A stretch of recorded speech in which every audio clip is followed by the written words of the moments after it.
नमस्कार दोस्तों, उम्मीद करता हूँ आप सब बहुत भले चंगे हैं और मालिक की पूरी कृपा आप पे हो रही होगी और आपका विवेक ऐसे जाग रहा होगा जैसे बुझे हुए दीपक को कोई दूसरा दीपक आके जला जाता है। आप पूरे चमक रहे होंगे, मुझे पूरी उम्मीद है। तो दोस्तों, कई लोग मुझे पूछते हैं, मैसेज आते हैं कि आप इतनी देर देर में क्यों पोस्ट करते हो, इकट्ठी कर दिया करो ना, एक एक दिन में 3-3 4-4 पोस्ट कर दिया करो, हम तरस रहे हैं ज्ञान समझने को। ज़्यादा नहीं तो रोज 2 कर दिया करो, अरे रोज 1 ही कर दिया करो। दोस्तों, एक बात अच्छी तरह समझ लो, जैसे 8वीं और 10वीं क्लास के जो सब्जेक्ट होते हैं, कोई भी सब्जेक्ट ले लो, ज़्यादा से ज़्यादा कितने लेसन होते हैं उसमें? 15, 18, 20, इससे ज़्यादा तो नहीं होते अध्याय। दोस्तों मान के चलो कि 20 अध्याय होते हैं, तो दोस्तों 20 अध्याय तो एक टीचर अपने अपने सब्जेक्ट के 20 लेसन 20 दिन में कवर कर सकता है। वो एक दिन में एक अध्याय खत्म कर सकता है। आपको 20 दिन में वो खत्म करके पढ़ाई आपकी 21वें दिन आपका एग्जाम ले सकता है। यानी आपको 21 दिन के अंदर ही, मान के चलो कि 10 सब्जेक्ट हैं तो 21 और 10 31, यानी एक महीने में आप एक क्लास पार कर सकते हो। 12 महीने यानी एक साल में आप 12 क्लासें पार कर सकते हो, सोचो। लेकिन फिर भी आपको वही 20 लेसन एक साल तक पढ़ाए जाते हैं। आप समझना इस बात को, क्यों पढ़ाए जाते हैं एक साल तक? ताकि आपके सब कॉन्सेप्ट क्लियर हो जाएं एग्जाम से पहले पहले। अगर 20 दिन पढ़ाई करवा के 21 दिन एग्जाम ले लिया जाए ना, 21वें दिन, तो 99% बच्चे फेल हो जाएंगे, क्योंकि टीचर ने तो अपनी जिम्मेदारी पूरी कर दी, उसने तो पढ़ा दिया। अब बच्चों की बुद्धि अपने अपने लेवल की होती है। किसी को कैच करने में 1 पल लगता है, किसी को कैच करने में 1 साल लग जाता है। तो टीचर हमेशा सब बच्चों को देख के आगे बढ़ता है। इसलिए उस 20 लेसनों को पढ़ाने के लिए पूरा 1 साल दिया जाता है, ताकि आप सवाल पे सवाल कर सको, अपने संशय भरम खत्म कर सको, हर चीज आपके दिमाग में फिट हो सके, ताकि अंत समय में पेपर के दिन आपको गुरु की भी जरूरत ना पड़े। इसलिए आपको पूरा 1 साल दिया जाता है। तो आप मुझसे यह निवेदन ना किया करें कि आप रोज वीडियो डालो या फिर रोज आप 2-3 डालो। दोस्तों, जो मैं डाल रहा हूं उसको 2-3 दिन आप याद करो, समझो उसको, नहीं तो आगे दौड़ पीछे छोड़ वाली स्थिति बन जाएगी, किसी काम नहीं आएगा। हर बंदा मुझसे यह पूछता है ईमेल पे कि वो सारनाम क्या है, वो सारनाम क्या है। दोस्तों, पहली ऑडियो से ही मैं बताता आ रहा हूं कि वो सारनाम क्या है। अगर फिर भी आप नहीं समझ पा रहे हो तो मैं यही बोल पाऊंगा कि सारनाम हम भाग सुनाया और मूर्ख जीव मरम नहीं पाया। इसको समझो। मैं भाग भाग के पहली ऑडियो से बता रहा हूं कि वो सारनाम क्या है, सारनाम क्या है, लेकिन कुछ लोग इसको नहीं समझ पा रहे हैं। जो समझ गए हैं वो तो मालिक के बहुत प्यारे हंस हैं, विवेकी पुरुष हैं। लेकिन जो नहीं भी समझे हैं वो भी विवेकी हो जाएंगे, फिक्र मत कीजिए आप। क्योंकि बार बार अभ्यास ते जड़ मत होत सुजान, ज्यो रसरी आवत जात ते सिल पे पड़े निशान। तो फिक्र मत करो दोस्तों, इसको समझने की कोशिश करो। कई लोग कहते हैं कि हाँ, ये वाणी आपने बोली, सार शब्द हम भाग सुनाया, ये मूर्ख जीव समझ नहीं पाया। वो सार शब्द तो कबीर साहब ने भाग के दिया है, बोल के दिया किसी को भी। तो आप तो कहते हो कि वो बोलने में नहीं आता, इसका मतलब आप मूर्ख हो, आप समझ नहीं पाए। दोस्तों, मेरी बात को बिल्कुल ध्यान से सुनना इस बार। कोई भी मंत्र है जो गुरु बोलता है, कुछ भी बोला, मान के चलो कि गुरु ने बोला कलिंग। अब दोस्तों, इसमें समझने वाली क्या बात है? गुरु ने बोला कलिंग, मैंने सुना कलिंग, मैंने जपा कलिंग, इसमें समझने वाली तो बात ही कोई नहीं है। तो इसमें भाग सुना के इसको समझने वाली बात ही कोई नहीं है, तो जीव मूर्ख कैसे हुआ? इसको पकड़ना है दोस्तों, बहुत गुप्त भेद है इसमें। जो इसको समझ जाएगा उसके कॉन्सेप्ट क्लियर होते जाएंगे। कबीर साहब कह रहे सार शब्द हम भाख सुनाया, ये मूर्ख जीव समझ नहीं पाया, यानी कि 33 अरब ज्ञान हम भाखा। 33 अरब ज्ञान भाखा, क्या समझाने के लिए? उस अबोल शब्द को समझाने के लिए। बीजक में भी बोला, कितना बोला, शब्द शब्द सब कोई कहे वह तो शब्द विदेह, जीवा पे आवे नहीं निरख परख कर ले। अब इसमें क्या रह गया समझने को? साफ बोल दिया कि जीवा पे आवे नहीं, गुरु जीभ से देगा अगर तो नहीं लेना। होठ कंठ लागे नहीं, जीभ्या नहीं उच्चार, गुप्त वस्तु जो लखे सो है हंस हमार। अब बोल दिया ना उन्होंने कि होठ कंठ लागे नहीं, लेकिन मूर्ख जीव समझ नहीं पाया। वो फिर उन नामों को जप रहा है जो होठ कंठ से बोले जाते हैं। इसका ये सार है। लेकिन मूर्ख गुरु वाणी को गलत तरीके से पेश करके जीवों को मूर्ख बना देते हैं। इसको समझना है दोस्तों। मुझे पूरी उम्मीद है कि आप इसको समझ गए हो। सार शब्द हम भाग सुनाया, यानी कि सार शब्द की महिमा मैंने 33 अरब ज्ञान में भाग भाग के सुना दी। लेकिन ये अज्ञानी जीव उस शब्द को नहीं समझ पाया कि मैं किसकी बात कर रहा हूं। दोस्तों, जहां भी समझने समझाने वाली बात होती है वहां पर या तो कोई पहेली होती है बूझने के लिए, या फिर कोई इशारा होता है जो सामने वाला नहीं समझ पाता है। अगर कोई मंत्र की बात चल रही है तो दोस्तों वहां पे समझने की कोई जरूरत ही नहीं होती। जो गुरु ने दे दिया वो आपने सुन के जपने लग जाना है, रटने लग जाना है, तोते की तरह। जैसे तोते को आपने एक मंत्र दे दिया हरियम, अब तोते ने उसको समझना नहीं है कि उसका क्या मतलब होता है, अब वो रटने लग जाएगा तोते की तरह, हरियम हरियम हरियम। तो कबीर साहब ने ये नहीं बोला कि मैंने उसको भाग के सुनाया और तू समझ नहीं पाया। नहीं, अगर कबीर साहब भाग के सुनाते तो उसमें समझने वाली तो कोई बात ही नहीं रह गई थी। गुरु ने भाग के सुनाया, मैंने सुन के उसको रटना शुरू कर दिया। लेकिन यहां पर कबीर साहब भेद की बात कर रहे हैं कि मैंने उस वाणियों के द्वारा उस भेद को उजागर करने की लाख कोशिश करी, लेकिन ये मूर्ख जीव समझ नहीं पाया। तो दिक्कत यहां पे है। इसीलिए मैं कह रहा हूं कि इस ज्ञान को, इस निर्मल ज्ञान को ये सोच के मत समझो कि मैं किसी के गुरु की बुराई कर रहा हूं या मैं किसी के गुरु को नीचा दिखाना चाहता हूं। अरे गुरु मेरे सब ही बड़े, अपनी अपनी ठौर, लेकिन शब्द विवेकी पारखी सो माथे के मोर। माथे के मोर का मतलब कि जैसे किसी लड़की की शादी होती है तो बहुत से लोग आते हैं शादी में, दूल्हे के साथ उसके यार दोस्त भी आते हैं, खूब सज धज के आते हैं, सुंदर सुंदर कपड़े पहन के आते हैं, इत्र लगा के आते हैं, बढ़िया से बढ़िया चश्मा लगा के आते हैं, यानी कि कोई भी कमी नहीं होती है, पूरे बन-ठन के आते हैं। लेकिन फिर भी जो लड़की होती है वो केवल और केवल अपने पति के गले में ही वरडाला डालती है जिसके सिर पर मोर होता है। मोर क्या होता है? शादी का सेहरा टाइप एक मुकुट होता है। तो ऐसे ही सारे गुरु जो ज्ञान दे रहे हैं, अच्छी बात है ज्ञान दे रहे हैं, लेकिन उसमें से हमने वो गुरु चुनना है जो शब्द विवेकी पारखी हो, नहीं तो हमारा काम नहीं बनेगा। इसी तरह गुरु मेरे सभी बड़े, सब गुरु ज्ञान दे रहे हैं, सब गुरु मीट मांस बकरी मुर्गी अंडा दारू सब कुछ छुड़वा रहे हैं। मेरे गुरु महान हैं जो कम से कम एक इंसान को, जो जानवर बना हुआ था उसको इंसान तो बनाया।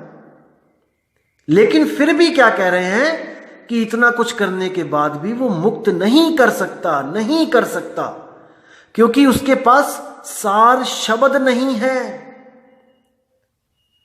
दिक्कत यहां पे है।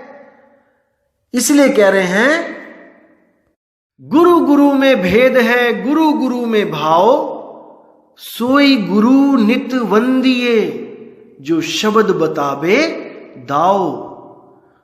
जो गुरु आपको सार शब्द का लखाव करा दे वही सतगुरु है। एक छुड़ाए एक लखाए, तब प्राणी निज घर को जाए।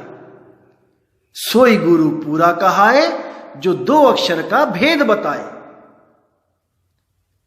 तो इसको समझना है दोस्तों। जैसे पिछले भजन में आपको बताया था कि दास मलूक सलूक कहते हैं, खोजो खसम कबीर। वो कबीर खसम को खोजो। इसी को कबीर साहब कहते हैं, कहें कबीर अक्षर 2 भाख, होगा खसम तो लेगा राख। अब देखना दोस्तों, यहां पे सोचना इस बात को कि मलूक दास जी कह रहे हैं कि कबीर खसम है, कबीर को खोजो, और कबीर साहब कह रहे हैं खसम वो है जो 2 अक्षर का भेद बताए। समझना इसको। कहे कबीर अक्षर 2 भाख, गुरु की महिमा बता रहे हैं कि ऐसा गुरु ढूंढ ले जो 2 अक्षर को भाख के समझाए कि कौन सा अक्षर मुक्ति का दाता है और कौन सा अक्षर बंधन में डालता है। बंधन वाले अक्षरों को छुड़वा दे और मुक्ति वाले अक्षर का लखाव करा दे। इसी को बाबा नानक कहते हैं, जेतु पढ़िया पंडित बिन 2 आखर 2 नामा। 2 आखर यानी एक 52 अक्षर और एक आत्म अक्षर। इन दोनों को जब तक तूने नहीं समझ लिया पंडित, बिन 2 अक्षर 2 नामा। 2 नामा कौन सा? एक सतनाम और एक असतनाम। एक झूठा नाम, कृत्रिम नाम, मैन मेड नाम, और एक सेल्फ मेड नाम। प्रणवत नानक एक लंगाए, जे कर सच समावा। अब वो गुरु क्या करेगा? इन दोनों अक्षरों में से, इन दोनों नामों में से एक छुड़वा देगा जो असत्य है, असार छुड़वा देगा और सार लखा देगा। गुरु तो ऐसा चाहिए जैसा सूप सुहाए, और सार सार तो गही रहे, थोथा दे उड़ाए। थोथा उड़ा देगा और सार को लखा देगा। तो इसको गहराई से समझना है दोस्तों, क्योंकि इसको समझे बिना आपकी मुक्ति नहीं हो सकती, नहीं हो सकती, नहीं हो सकती। 52 अक्षर जब तक नहीं खत्म हो गए आपके दिमाग से, आपके मन से, तब तक आप मुक्त नहीं हो। जब 52 का टूटे डोरा सहजे छूटे, काल झकोरा फिर नहीं आए, फिर नहीं जाए, और सार शब्द में रहे समाए। उस शब्द में सुरती समाएगी और फिर उसको कोई अलग नहीं कर सकता। अरे सुरत समाए शब्द में, वाको काल न खाए। कौन से शब्द में समाए? उस सार शब्द में समाए। वो सार शब्द कोई मंत्र नहीं है कि उसको जप के कोई और मिलेगा तीसरा आपको।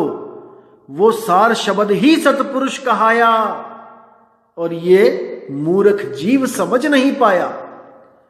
वही सार शब्द सतनाम है, वही अखंड नाम है, वही सच्चा नाम है, वही रियल नेम है, वही गॉड्स नेम है। उसके अनंत नाम रख दो, लेकिन वस्तु वो एक ही है जिसको शब्द गुरु कहा जाता है। शब्द गुरु, सुरत, धुन, चेला। देह गुरु नहीं है, शब्द गुरु है, और उसका चेला कौन है? जो उस धुन को सुने। सुरत, धुन, चेला। सुरती जब उस धुन को सुनती है, वही असली चेला है। वो चेला नहीं है जो केवल भेष धारण करके कबीर पंथ में आ गया और मीट मांस दारू वंडा सब खा पी रहा है। वो चेला नहीं है, वो नाम का चेला है, काम का चेला नहीं है। तो इसको समझना है दोस्तों, बात जरा सी वरना 84। अभी समझ जाओगे तो बहुत अच्छा रहेगा। उसके बाद कोई 84 लाख जून में ऐसी देह नहीं मिल पाएगी जिसमें ज्ञान को समझ पाओ। और इन नकली गुरुओं ने आप लोग को हमेशा यूज किया अपने आप को पावरफुल दिखाने में कि मेरी इतनी संगत है, मेरे इतने करोड़ मेरे फॉलोअर हैं, मेरा सरकार भी कुछ नहीं बिगाड़ सकती। दोस्तों ये भरमजाल है। जिस गुरु के पास बहुत कम शिष्य हो, असल में वहां पर सही ज्ञान मिलने की उम्मीद होती है। क्यों? क्योंकि वो इतना दिव्य ज्ञान दे रहा है, इतनी ऊंची पढ़ाई करवा रहा है कि सब लोगों को समझ ही नहीं आ रही है। जहां पर ज्यादा भीड़ दिखाई दे आपको, समझ जाना वहां पे इतना सस्ता ज्ञान मिल रहा है कि बच्चे बच्चे के समझ में आ गया। इसको समझना पड़ेगा दोस्तों। कैसे है? उदाहरण देता हूं आपको। आप एक कॉपी लेके निकलना अपने घर से और हर घर में जाकर बस ये पूछना कि यहां पर 5वीं पास कौन कौन है।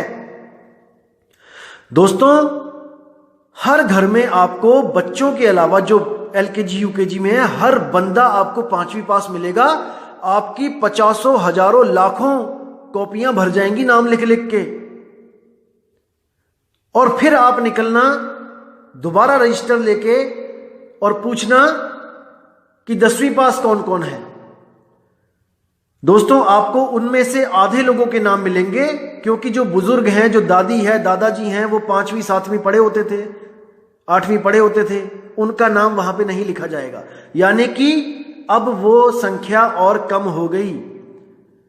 दोस्तों फिर दोबारा निकलना और ग्रेजुएशन वाले लोगों का नाम लिखना शुरू करना। दोस्तों ये संख्या घटकर 20% रह जाएगी। और दोस्तों फिर निकलना अब PhD वाले लोगों का या CA या डॉक्टर जो है उनका नाम लिखना शुरू करना। दोस्तों 40, 50, 60 नाम लिखने के बाद पूरे शहर में आपको इससे ऊपर नहीं मिलेंगे। और उससे भी ऊपर जाना है दोस्तों, साइंटिस्ट ढूंढना। साइंटिस्ट ढूंढना जो MBBS MD करके DM कर रहे हैं, जो कर चुके हैं DM। दोस्तों पूरे पूरे शहर में एक DM भी नहीं मिलेगा आपको। MBBS डॉक्टर मिल जाएंगे, MD भी मिल जाएंगे आपको गली गली में बैठे, लेकिन DM endocrinology, DM neurosurgeon, DM neurology, ये कुछ गिने चुने लोग ही मिलेंगे आपको। एक दो, इससे ज्यादा नहीं। कोई बड़ा शहर हो तो वहां पर लाखों की भीड़ में कोई 10, 20, 25, इससे ज्यादा नहीं। वो भी वहां पर जहां पर कोई बड़ा इंस्टीट्यूट हो, जैसे PGI है या एम्स है, वहां पे आपको मिलेंगे। वरना पूरे पूरे शहर में 1 या 2 से ऊपर नहीं होते, और छोटे शहरों में तो 1 भी नहीं मिलेगा। तो इसका मतलब ये नहीं कि 5वीं क्लास की भीड़ ज्यादा है तो वो ज्यादा बड़े ज्ञानी हो गए हैं, और जो DM है वो 1 है केवल शहर में, जो साइंटिस्ट है वो 1 है पूरे पूरे प्रदेश में, तो वो अज्ञानी है क्योंकि उनकी गिनती कम है। गिनतियों में तोलते हैं ज्ञान को कई लोग। हमारे गुरुजी के पास इतने इतने चेले हैं, इतने 2 करोड़, 5 करोड़, 10 करोड़। अरे तुम्हारे गुरु का ज्ञान इतना सस्ता है। संडे मार्केट में इतनी भीड़ होती है कि चलने को रास्ता नहीं होता वहां पे, लेकिन सामान क्या मिल रहा होता है? 10 रुपए, 20 रुपए, 25 रुपए का। इसलिए वो सबकी पहुंच में है, भीड़ है वहां पे, क्योंकि वहां पे विवेक नाम की चीज नहीं है। और किसी हीरे की दुकान पे जाना जहां पे करोड़ों रुपए की हीरे पड़े हैं, दोस्तों दिन में कोई 1 ग्राहक आता है वहां पे। तो इसका मतलब ये नहीं कि वहां पर बंदे कम हैं तो वो बहुत लो कैटेगरी ज्ञान है।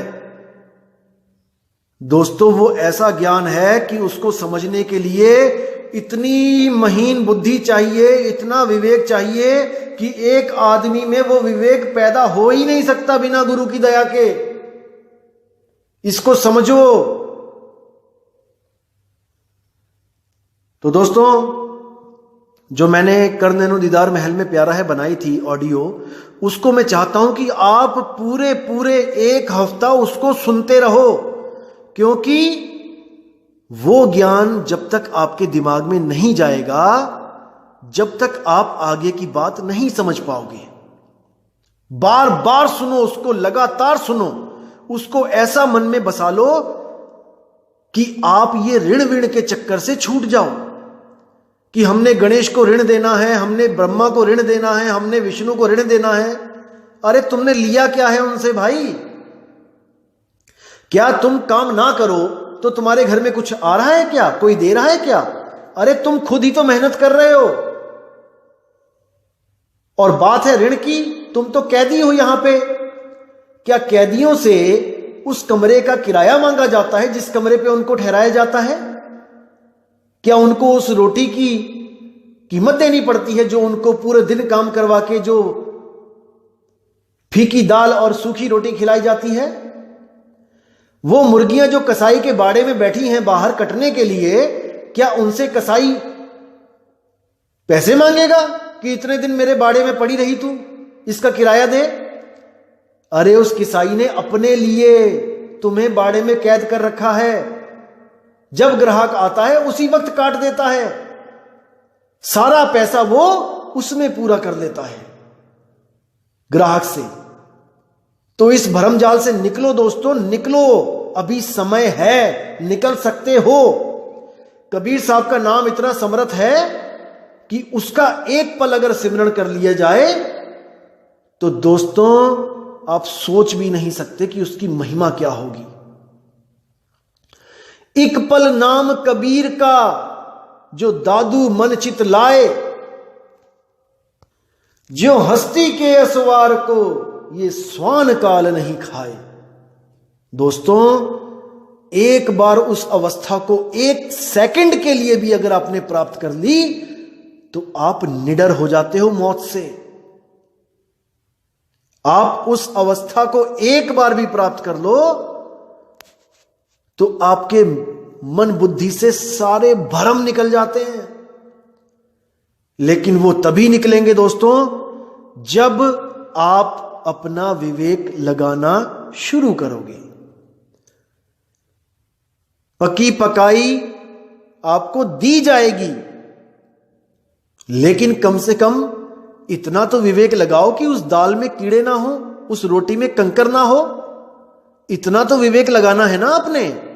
पकी पकाई देने को हम तैयार हैं, सब दे रहे हैं पकी पकाई, हर गुरु पकी पकाई दे रहा है आपको, लेकिन फिर भी आपने विवेक करना है कि किस में दाल में कीड़े हैं और किसकी रोटी में कंकड़ है।